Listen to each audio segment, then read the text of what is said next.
Good evening. We just concluded our questioning of Hope Hicks for the day.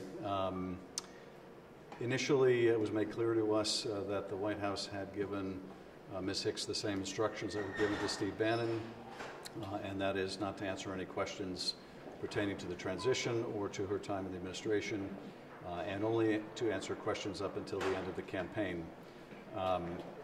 Again, this is a breathtakingly broad claim of privilege that I don't think any court would sustain, and I think the White House knows that.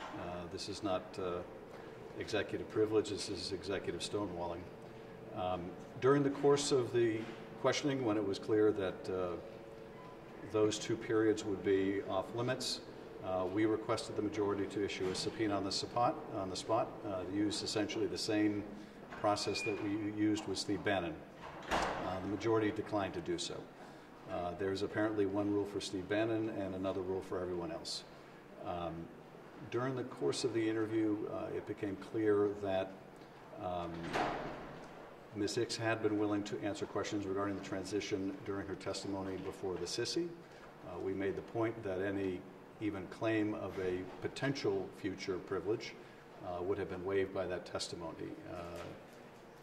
We then recessed and they conferred with the White House and came back, and she was willing to answer many of our questions, although not all of our questions concerning the transition.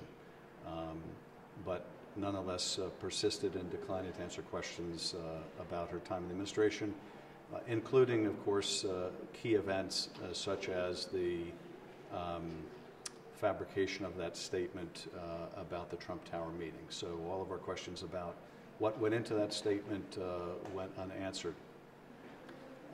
As a result, we should follow through with a subpoena. It's important, I think, to recognize the history here, which is that we had several administration witnesses come in who played a role on the campaign during the transition and in the administration. None of them invoked a privilege like this. And then came Steve Bannon. And that's when the administration started to try to shut down the information coming to our committee by instructing both Bannon and Hicks not to answer questions.